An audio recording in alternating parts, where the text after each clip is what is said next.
أعوذ بالله من الشيطان الرجيم بسم الله الرحمن الرحيم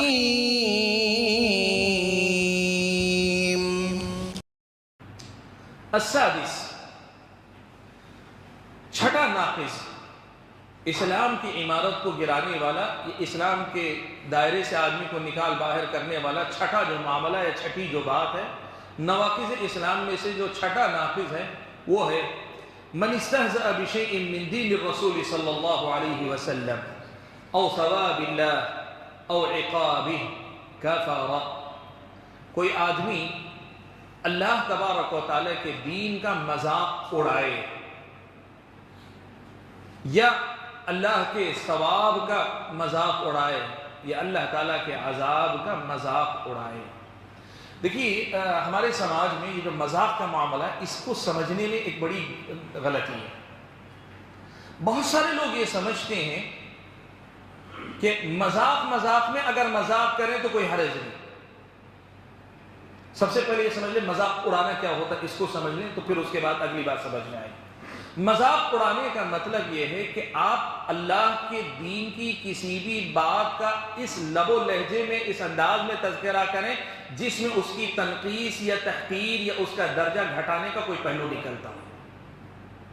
اللہ تعالیٰ کے دین کی کوئی بات ہے، ثواب کا کوئی تذکرہ ہے، عذاب کا کوئی تذکرہ ہے، کوئی بھی مسئلہ ہے، آپ ہنسی کے انداز میں، ہنسانے کے انداز میں کچھ اس طرح اس کا تذکرہ کریں کہ جس سے اس کی تنقیص یا اس کا درجہ گھٹنے یا اس کی تحقیر کا کوئی پہلو نکلتا ہو تو اس کو کہتے ہیں استہزاء، اس کو کہتے ہیں کسی چیز کا مذاق اڑانا یا کسی کو کہتے ہیں اس کا ٹھٹا مارنا یا ٹھٹا اڑانا۔ یہ جو ہے مذاق کرنا اسلامی شریعت کی نظر میں، آپ دنیا کے معاملات میں ایک انسان کا بھی مذاق اڑاتے ہیں تو گناہ ہے، لیکن وہ گناہ ہے۔ لیکن کسی شرعی مسئلے کا، دین کے کسی حکم کا، کسی ثواب کا مذاق اڑاتے ہیں تو پھر یہ کفر ہے۔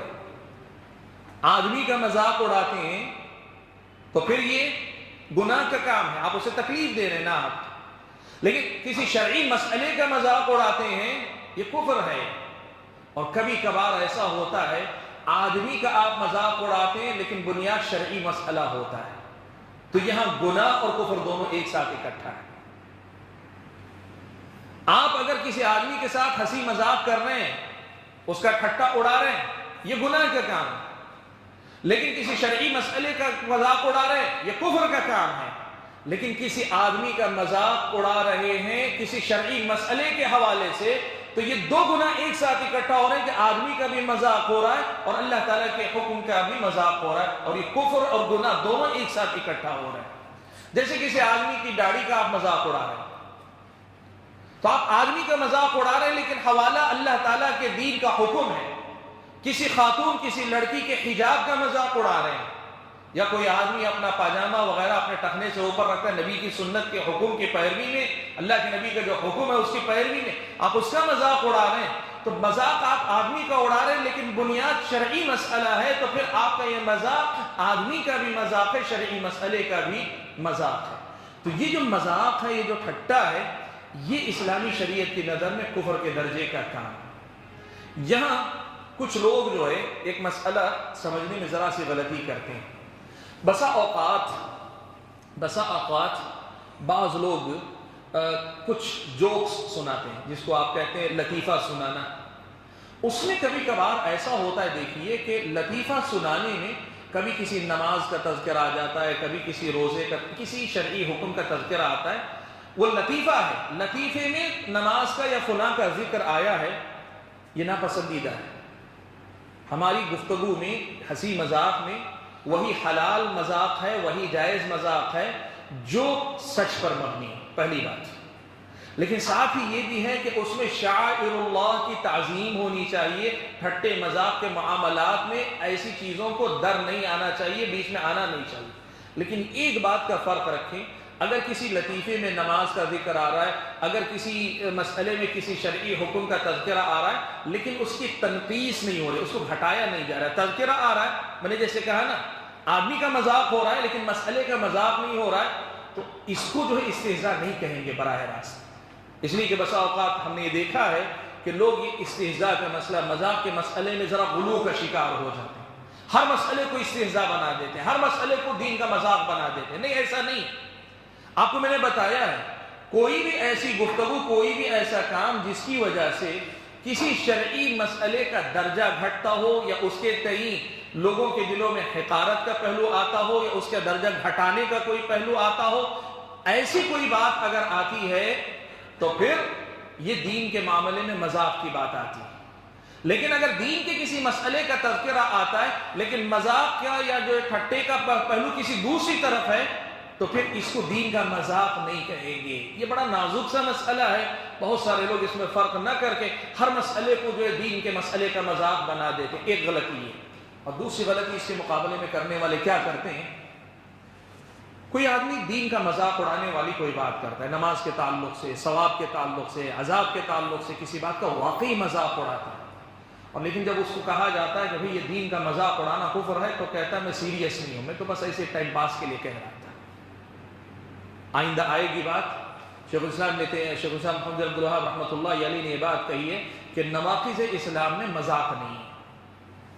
اگر کوئی آدمی مذاق میں بھی ان نواقض کا ارتکاب کرتا ہے تو یہ کفر ہے. وہ آدمی کہتا ہے میں سیریس نہیں ہوں، میں جو میرا انٹینشن وہ واقعی نہیں ہے کہ میں واقعی مذاق بس وقت گزارنے کے لیے میں نے کہہ دیا، ورنہ میں تو جو دل سے مانتا ہوں. کہا جائے گا نہیں، یہ مذاق کا میدان ہے ہی نہیں. اور آپ اگر مذاق کہتے ہیں تو مذاق کہنے کی گنجائش بھی نہیں ہے اس میں. آپ کے مذاق کو بھی یہاں سنجیدگی پہ محمول کیا جائے. تو یہ جو مسئلہ ہے کسی کا مذاق اڑانے والی بات، یہ بڑی جو ہے اہم ہے. اب اسلامی شریعت میں یہ مذاق اڑانے کی مثال کیا ہے اور اس بات کی دلیل کیا ہے کہ استہزاء بالدین، دین یا دین کے کسی مسئلے کا مذاق اڑانا کفر ہے. تو یہ جنگ تبوک میں پیش آمدہ ایک واقعہ ہے اور اس واقعے کے بعد نازل ہونے والی قرآن مجید کی سورہ توبہ کی آیت ہے. جنگ تبوک کا سفر لمبا سفر تھا. لوگ مختلف مقامات پر اللہ کے نبی صلی اللہ علیہ وسلم اور صحابہ جو تھے وہ اور ان کے ساتھ بعض منافقین بھی چل نکلے تھے. تو وہ کیا کرتے تھے، پڑاؤ ڈالتے تھے دوران سفر، قیام کے لیے رکتے تھے مختلف جگہ. ایک جگہ پڑاؤ ڈالا گیا تو ایک منافق نے، اب جنگ کے لیے نکلے ہیں، جیسے آپ بھی جانتے ہیں سفر میں جب نکلتے ہیں تو ایک ساتھی دوسرے ساتھی کے ساتھ چھیڑ چھاڑ کرتا ہے، مذاق کرتا ہے. منافق نے کیا کیا، پیارے نبی صلی اللہ علیہ وسلم کا نام صراحت کے ساتھ نہیں لیا.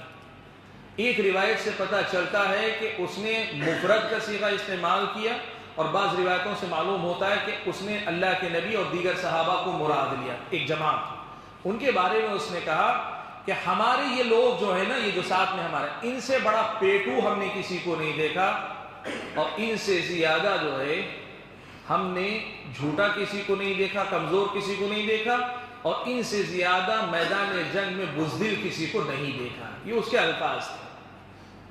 اللہ کے نبی صلی اللہ علیہ وسلم اور آپ کے صحابہ کے بارے میں یہ بات اللہ تبارک و تعالیٰ کو جو ہے ناپسند ہوئی، اس لیے کہ اس میں اللہ کے نبی صلی اللہ علیہ وسلم کی تنقیص ہے.